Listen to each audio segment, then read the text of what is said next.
예, 자, 이어서 아테네 민주주의 계속 수업을 하겠습니다. 자, 지난 시간에 아테네 민주주의 얘기를 하면서 선생님이 아테네 민주주의는 직접 민주정이다를 매우 강조를 했죠. 자, 거기서부터 다시 보겠습니다. 그래서 여러분이 그 노트에 보면 나를 읽어보면 아테네 사람들이 그 과정에 참여할 수 있었던 게 모든 사람이 아니라는 말이 나와 있습니다. 나에 보면 인구의 상당수를 차지했던 노예, 그리고 외국인, 그리고 여성은 참여할 수 없었다 라고 나와 있고요. 아테네 전성기 인구 통계에 따르면 주민들 가운데 시민이 4만인데 여성과 미성년자가 12만이고 그 다음에 외국인 4만, 노예 12만 이렇게 되어 있네요. 그래서 이게 시민이란 말은 이때는 이제 남성 시민을 가리키는 말이 되겠습니다. 성인 시민들. 예, 그래서 이게 제한적인 사람들이 사실은 참여할 수 있었다. 우리가 이게 직접 민주정이라고 해서 모두 다 들어간 게 아니고 그 인구의 절반이나 되는 여성들이 빠질 것이고 또 적어도 3분의 1 정도는 된다고 보통 이야기되는 노예가 빠질 것이고 아이들이 빠질 것이고 외국인이 빠지기 때문에 16% 정도의 사람들이 실제로 참여했다라고 보통 알려져 있습니다. 자, 어쨌든 아테네 민주주의는 앞에서 선생님이 언급했듯이 508년 BC, 그러니까 6세기 초부터 이제 기능을 하기 시작하는데 사람들의 회의, 보통 사람들의 회의, 그러니까 평민들의 회의인 민회가 실제로 최고 기관이었고 만 18세 이상의 남자 시민에게 참정권이 부여되는 직접 민주정이었다는 점을 여러분이 잘 기억을 하시면 될 것 같습니다. 여기서 재미있는 거는 아테네 사람들이 투표보다 더 추첨을 선호했다는 점입니다. 사실 우리가 민주주의라는 말, 데모크라시라는 이 말은 사실은 데모라는 데서 나온 겁니다. 이게 그리스의 행정구역이거든요. 그래서 작은 행정구역인 데모에서 그 단위로 대표를 선출하는 방식을 데모크라시라고 하기 때문에 우리가 흔히 이야기하는 민주주의라는 용어 자체가 이 그리스에서 유래된 것이라고 보시면 됩니다. 자, 그래서 아테네 인구 35만 중에서 한 4만 정도 참정권을 가졌고 민회가 소집되면 1만 명이 아크로폴리스 광장에 모여서 토론하고 정책을 결정했다라고 여러분이 보시면 되고 거기 오타가 났네요. 관정이 아니고 광장입니다. 그리고 이 수치는 사실은 역사가들 사이에서는 꼭 정확한 건 아닙니다. 많은 논쟁이 있고요. 35만 중에 약 4만은 굉장히 추정치입니다. 그래서 한 15% 정도의 전체 인구 중에서 참정권을 가지는 남성 시민이 그 정도 된다라고 여러분이 기억을 하시면 될 것 같아요. 자,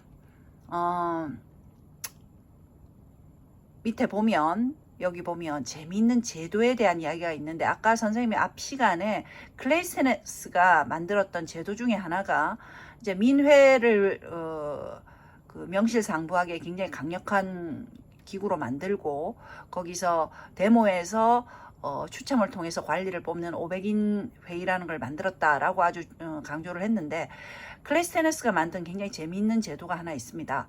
그게 뭐냐 하면 그렇죠. 민주정치를 위협할 만한, 그러니까 독재자가 될 만한 인물 같은 사람들을 도자기 조각에다가 파편에다가 이름을 쓰는 겁니다. 거기다가. 그래서 그 이름을 써서 이게 6,000표 이상을 받은 사람은 10년 동안 아테네에서 추방을 당하는 제도입니다. 자, 이걸 뭐라 그러냐면 도자기 파편 위에 이름 쓴 걸 가지고 추방한다. 그래서 도편 추방제. 영어로 오스트라시즘이라고 부르는 그 제도가 여기서 나왔죠. 여기 보면 도자기 파편 여러분 보이는지 모르겠는데 파편 위에 이름이 써져 있습니다.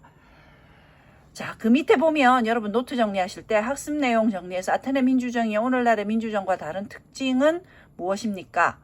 그리고 고대 민주정이 갖는 한계는 어떤 것이며 노예제와의 관계는 어떻습니까? 위 글을 바탕으로 현대민주정치와 비교되는 아테네 민주정치의 특징을 쓰세요. 이렇게 되어 있습니다. 자, 이제 좀 정리할 수 있겠죠? 예, 직접민주정이고요. 오늘날 우리는 간접민주정이죠. 왜냐하면 우리가 정치를 모두 다 하는 게 아니니까요. 우린 대표를 뽑아서 국회로 보내거나 대표로 대통령을 뽑으니까요. 그래서 우리는 우리의 의사를 대변하는 대의제 민주정입니다. 근데 이제 그때는 이 사람들이 모두 직접적으로 토론에 참여하고 했으니까 직접민주정이고요. 그럼에도 불구하고 고대민주정은 한계가 있죠. 예, 제한된 민주정이었습니다. 그죠? 그래서 여성, 노예, 예, 거류 외인, 외국인으로 부른 사람들이 상당수가 많이 빠지는 민주주의였다는 것을 여러분이 이해를 하시면 되고, 가만히 생각해 보면 여러분 노예제와의 관계는 어떨 것 같습니까? 예, 그렇죠. 우리가 정치라고 하는 걸 하려면 그렇게 직접적으로 여러분 행정 업무나 이런 걸 다 하려면 생업에 종사할 수가 없잖아요. 그래서 이것은 생업에 종사하지 않아도 되는 사람들이 가능한 거죠. 선생님이 학교를 그만두고 여러분 바로 정치를 하러 가려면 그렇게 학교를 그만둬야 되는 거죠. 그죠? 학교 다니면서 여러분 뭐 공무를 볼 수는 없잖아요. 그래서 결국 이건 무슨 얘기냐면 노동을 누가 대신해 준다는 얘기입니다. 밥 먹고 사는 걱정을 하지 않아도 되는 사회. 그건 뭡니까? 노예제가 있었기 때문입니다. 자, 그래서 결국 이건 뭐 노예제에 기초한 민주주의? 좀 형용 모순이긴 한데 어쨌든 노예제가 있어서 시민들의 민주주의가 가능했다는 그런 한계도 있겠죠. 자, 그렇게 여러분 정리를 좀 하시면 되겠습니다. 자, 오늘은 여러분 이제 본격적으로 BC 5세기 이야기를 할 겁니다. 지난 시간에 요거 좀 볼까요? 예, 여러분 이거 한번 쌤이 안 보여줬죠. 이 그림을 보면 여러분 그리스 식민지들이라고 돼 있어요. 우리가 알고 있는 그리스는 여러분이 잘 알다시피 여기 그리스가 어딥니까?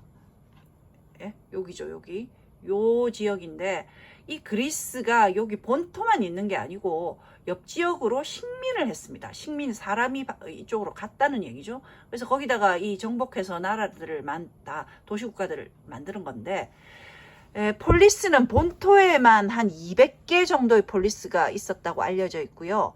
이렇게 인구가 늘어나면서 주변 지역으로 그리스 사람들이 옮겨가서 살게 되면 이런 새로운 식민지들이 형성이 됩니다. 전체 식민지는 거의 1000여 개가 넘는다고 보통 알려져 있습니다. 이 지중해 전역에. 그래서 여러분이 아마 지도를 보면 오른쪽에 소아시아 지역에 굉장히 많은 지역에 그리스 식민지들이 건설이 됐고 왼쪽에 이탈리아 반도의 남부 지역 시칠리 섬하고 그 다음 나폴리 있는 이쪽 지역 그 다음에 여러분 유럽으로 쭉 넘어가서 스페인까지 여러분 해안가를 따라서 그리스의 식민지들이 건설이 됐습니다. 그래서 이 600년경의 그리스 식민지들까지 다 합하면 이게 1000여 개가 된다고 학자들이 얘기를 하거든요. 근데 이제 재미있는 거는 그리스란 나라는 여러분 한 번도 통일되지 못합니다. 우리가 이런 도시국가들이 많이 형성되어 있었던 다른 지역들 메소포타미아나 아니면 이집트나 이런 지역이 처음에는 도시국가였다가 나중에는 하나의 왕조로 다 통합이 되죠. 그래서 왕조 국가가 되는데 그리스는 한 번도 이 지역 전체를 통할하는 단일 국가를 형성하지 못하고 이 폴리스들이 계속 분립해서 삽니다. 그래서 이제 이 폴리스의 특징 중에 하나가 분립주의입니다. 식민시를 건설하였다 하더라도 결코 그렇게 정치적으로 무슨 강압을 한다거나 본국이 그렇지 않고 형제국가로서 거의 자치를 인정해주고 그대로 내버려 두는 거죠. 그래서 이런 식의 자유로운 그리스 식민지들이 600년경에 1000여 개가 있을 정도로 굉장히 많이 그리스 식민들이 이제 많이 번졌는데요. 이 사람들은 이제 같은 게 뭘까요? 언어가 같고요. 그래서 또 종교가 같습니다. 종교는 뭐 믿습니까, 여러분? 여러분 그리스 로마 신화에 있죠. 올림푸스 산의 신들 보면 재미있는 얘기들이 많이 있잖아요. 그래서 그 신들을 믿었고요. 그 신들에게 뭡니까? 그 신들을 찬양하기 위한 제전을 벌였는데 4년에 한 번씩 했죠. 그게 뭡니까? 올림푸스 산의 신들을 위해서 했던 경기를 우리가 그 페스티벌 축전을 올림픽이라고 그러죠. 예. 자, 그래서 이제 이게 이 사람들의 특징은 자기들이 헬레네스라고 불렀습니다. 자기들을. 헬레네스가 뭡니까? 선택받은 자들이라는 말, 선민의식이 있었다는 말이고, 자기들이 아닌 다른 민족은 바바로이, 뭡니까? 야만족, 이렇게 불렀습니다. 우리가 옛날에 우리 조상들이 우리 북쪽에 있었던 여진이나 거란이나 말갈이나 이런 사람들 우리가 그죠? 그 오랑캐라고 불렀잖아요. 예, 그거하고 비슷한 겁니다. 그래서 그리스 사람들은 자기들이 특별하다고 생각했고, 그래서 선택된 선민이라고 생각을 했고, 종교적으로는 올림푸스 산의 다신교를 믿고 있었다라고 여러분이 기억을 하시면 되겠습니다. 자, 그렇게 이렇게 잘 살던 600년경의 그리스 식민지들이 5세기가 되면, 그러니까 400년대가 되겠죠? 5세기가 되면 굉장한 위기를 맞습니다. 5세기는, BC 5세기는 여러분 그리스 사회에서, 그리스 역사에서 굉장히 중요한 100년입니다. 왜냐하면 흥망성쇠가 여기서 바로 결정이 되거든요. 자, 여러분 너무 잘 알고 있는 전쟁이 이제 일어납니다. BC 490년경, 92년에 사실은 처음에 시작이 되는데, 그때부터 여러분 5세기가 되기 전에 동쪽에서는 굉장히 큰 국가가 하나 건설이 되죠. 우리가 지금의 이란 지역에 있었던 메디아라는 부족이 실제로 이 왼쪽으로 계속 이 중동 지역들을, 메소포타미아 지역들을 다 장악하고 와서 엄청난 제국을 하나 세웠는데, 그 제국의 이름이 페르시아입니다. 그래서 이 페르시아, 노란색으로 되어 있는 이 페르시아가 그리스와 전쟁을 하는 게 여러분 492년에 한번 쳐들어오고요. 그거는 실패를 했고요. 지상관계로 기상이 안 좋아서. 그리고 490년에 이제 본격적인 실제적인 전투가 이루어지게 됩니다. 그래서 여러분이 아마 노트를 보면 그리스 페르시아 전쟁에 대한 이야기가 나올 겁니다. 노트를 옮겨가면 자, 이렇죠. 그래서 BC 492년부터 479년까지 있었던 전쟁인데, 이게 이제 계속 했던 건 아니고요. 왔다가 갔다가 이제 이렇게 될 겁니다. 그래서 492년에는 잠깐 들어왔다가 나갔고요. 제대로 준비가 안 돼서 490년에 여러분 이제 첫 번째 교전이 벌어집니다.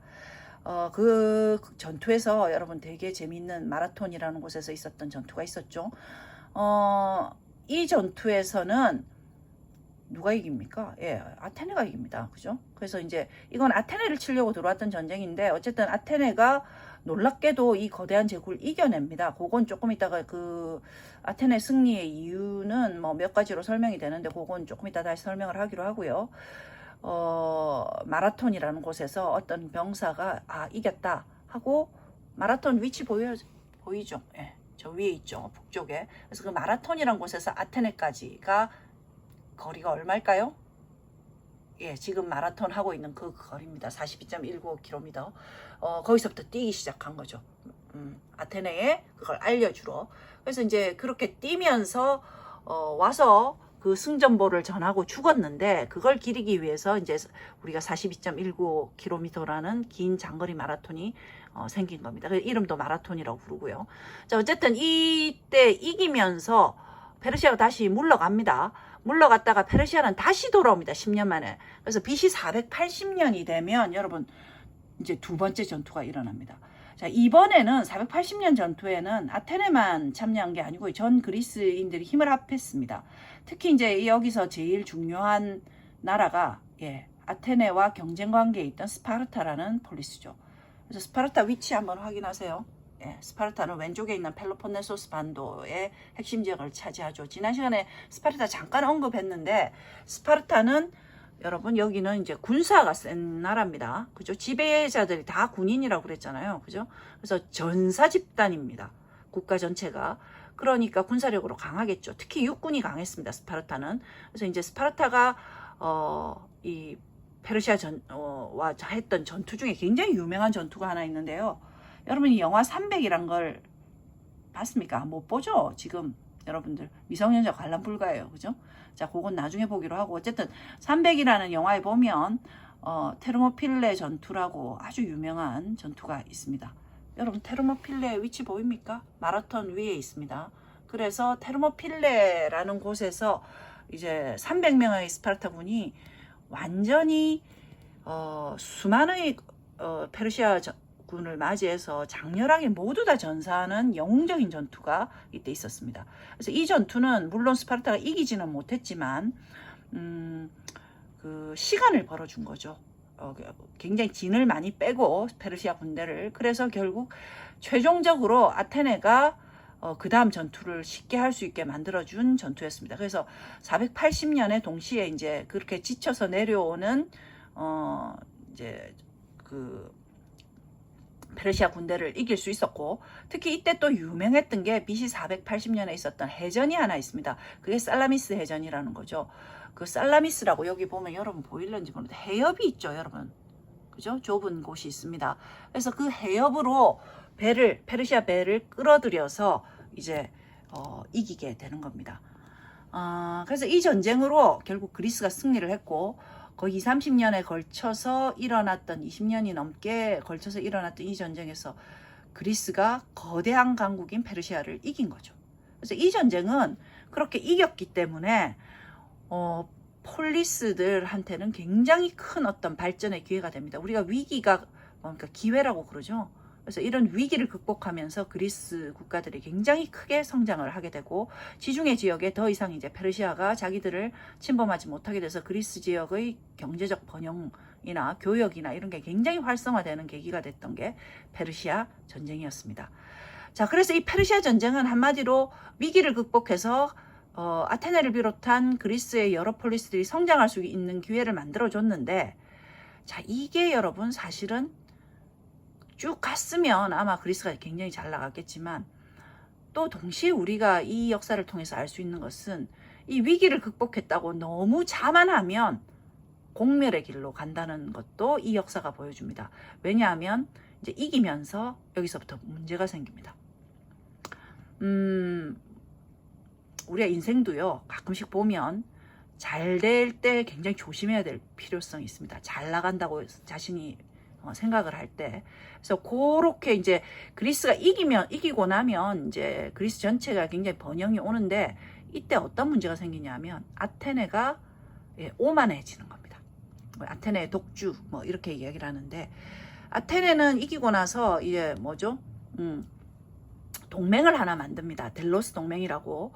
왜냐하면 페르시아가 또 쳐들어올지 모르니까 돈을 모아서 각 폴리스들이 군대를 준비하고 이제 배도 건축하고 건조하고 이렇게 하자는 거죠. 처음에 많은 좋은 취지라서 많은 동맹이 모였는데, 그래서 그 돈을 모아서 기금을 델로스 섬에다가 이렇게 모았죠. 일종의 갯돈을 모은 겁니다. 자, 그런데 시간이 지나도 페르시아가 안 들어오잖아요. 그러면서 아테네는 이제 점차 그 델로스 동맹의 기금, 그러니까 공금을 이제 착복해서 자기들 나라에 쓰기도 하고, 그리고 심지어 원래 전통적으로 분립주의였던 이쪽 지역에서 각 폴리스들이 다른 폴리스들한테 전혀 뭐랄까요, 그 정치적으로 개입을 하거나 하지 않는데 개입을 하기도 하고, 어떤 나라에 자기들의 화폐를 쓰라고 강요하기도 하고, 이러면서 이제 분란이 일어나기 시작한 거죠. 이런 아테네의 독주를 지켜보던 세력이 가장 강력한, 아테네 위기에 처했을 때 아테네와 같이 싸웠던 폴리스 스파르타였습니다. 그래서 스파르타는 원래부터 아테네와는 경쟁 관계에 있고, 구조적으로도 국가가 굉장히 다르죠, 그죠?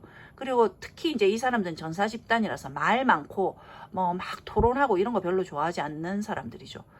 자, 이러면서 스파르타가 아테네의 독주에 이제 일종의 뭐랄까요, 시기심을 느끼기 시작하는 겁니다. 그래서 스파르타는 결국 자기들의 동맹을 하나 더 만듭니다. 자기 주변의 폴리스들을 모아서. 그래서 그 동맹 이름이 펠로폰네소스 반도에 있다 그래서 펠로폰네소스 동맹입니다. 자, 이제 결국 전쟁이 양 세력 간에 있게 되는 게 BC 400 몇 년이죠? 427년인가요? 431년이네요. 그래서 431년부터 여러분, 아테네 주도권에 대한 폴리스들의 반발으로 결국은 펠로폰네소스 동맹과 아테네가 이끄는 델로스 동맹 사이에 전쟁이 일어났고, 이 전쟁 이름을 우리는 펠로폰네소스 전쟁이라고 부릅니다. 자, 전쟁을 몇 년 했느냐? 431년부터 404년을 했으니까 27년을 했네요. 자기들끼리 헬레네스라고 부르는 같은 그리스인들끼리 한 이 전쟁에서 승자는 스파르타였습니다. 사실 뭐 아테네에는 여러 가지 악재가 겹칩니다. 지금 우리가 코로나로 굉장히 힘들어하지만 아테네에도 그때 전염병이 돌았고요. 그래서 아테네 사람들이 이렇게 성벽에 모여서 농성하는 체제로 가는데 그런 데서 전염병이 돌면서 전쟁도 하기 전에 많은 사람들이 죽었어요. 그리고 이제 아테네에 대해서 반감을 가지고 있던 동맹 내의 어떤 그 폴리스들이 이렇게 뭡니까 옮겨가죠. 그러니까 아테네를 버리기 시작하고 그래서 거기다가 페르시아가 여러분 이제 적의 적은 적이라고 아테네를 몹시 미워했고 그리스 전체 이간질을 하고 싶었던 페르시아가 그때 쫓겨났던 페르시아가 스파르타를 도와줍니다. 그래서 이런 여러 가지 요건으로 어쨌든 스파르타가 이깁니다. 그게 이제 404년이고요. 근데 문제는 27년 전쟁을 했습니다. 스파르타라고 여러분 그렇게 오래 버티기는 어렵죠. 특히 스파르타는 여러분 지배층이 굉장히 작은 국가 아닙니까? 그래서 결국 이 패권이 테베라는 다른 폴리스에게로 넘어갔다가 그리스는 나중에 이제 이렇게 전체가 약화돼서 4세기경이 되면 4세기로 넘어가게 되면 이제 그리스 북부에 여러분 여기 이제 위쪽에 그리스의 빨간 거 위에 보면 그리스인들이 굉장히 경멸했던 민족이 하나 있습니다. 그 사람들을 그리스 사람들은 바바로이라 불렀는데 그 사람들이 마케도니아라는 사람들입니다. 그래서 마케도니아 사람들이 그리스를 몰락시킬 겁니다. 그게 이제 이게 전체 BC 5세기의 과정입니다. BC 5세기 전쟁이 여러분 두 개가 있었는데 하나는 페르시아 전쟁 외적과의 전투에서는 이겨서 그리스가 굉장히 흥해지는 기회가 됐고 그 다음에 내분이 생긴 펠로폰네소스 전쟁은 결국 27년의 전쟁 끝에 그리스 전체의 약화를 가져오고 그리스가 결국은 몰락하게 되는 계기가 되는 두 개의 전쟁이 5세기에 있었던 것을 여러분이 이제 보셨습니다. 자, 여기까지 오늘 일단 5세기에 있었던 두 가지 전쟁 이야기를 했습니다. 자, 여기까지 수업하겠습니다.